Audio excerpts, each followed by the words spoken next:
சாய் பக்தர்களுக்கு என் அன்பு வணக்கங்கள். ஓம் சாய்ராம். என் அன்பு குழந்தையே, இன்று உன்னை தேடி ஒருவர் வரப்போகிறார்.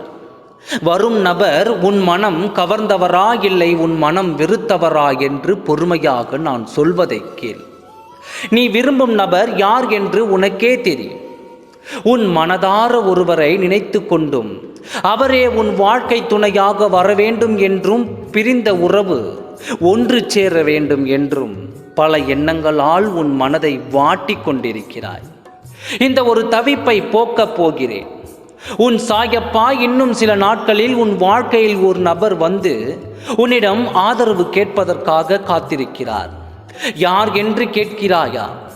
இத்தனை நாள் உன் வாழ்க்கையில் இருந்து இடையூறு செய்து கொண்டு உன் வேதனையை அதிகமாகிக் கொண்டு உன் வெறுப்புகளை அதிகமாக காட்ட வேண்டிய சூழ்நிலைக்கு உன்னை தள்ளிவிட்டு பெரும்பாலான பகுதிகள் உன் வாழ்க்கையில் கண்ணீரோடு நீ இருக்க காரணமான அந்த பெண்தான் உன்னிடம் ஆதரவு கேட்டு வரப்போகிறார். என்னிடம் ஆதரவு ஏன் சாயப்பா கேட்க வேண்டும் என்று நீ நினைக்கிறாய். உன்னிடம் ஆதரவு கேட்டு வரும் இந்த பெண்ணிற்கு என்ன நடந்தது தெரியுமா? உன் வாழ்க்கையை எப்படியெல்லாம் எதை வைத்து கெடுத்தாரோ அதே போல இவரின் வாழ்க்கையிலும் ஒருவர் விளையாடி விட்டார்.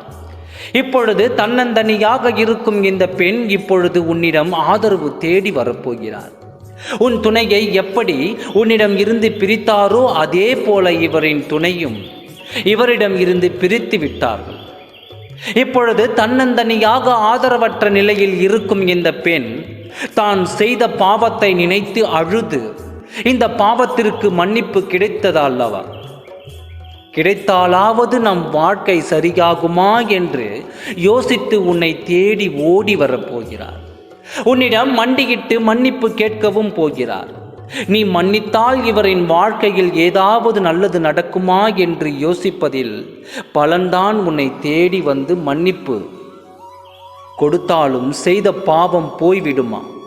என்ன, ஒருவர் கண்ணீருக்கு ஆளாகி ஒருவர் கண்ணீருக்கு இப்பொழுதும் உன் வாழ்க்கை சரியில்லாத நிலையில் இருக்கும் காரணமான இந்த பெண் வந்து மன்னிப்பு கேட்டால் வாழ்க்கை சரியாகி விடுமா? இல்லை இந்த பெண்ணின் வாழ்க்கை தான் சரியாகி விடுமா?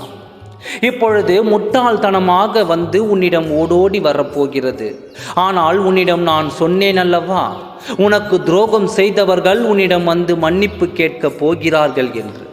அந்த நிகழ்வு தான் இப்பொழுது நடக்கப் போகிறது.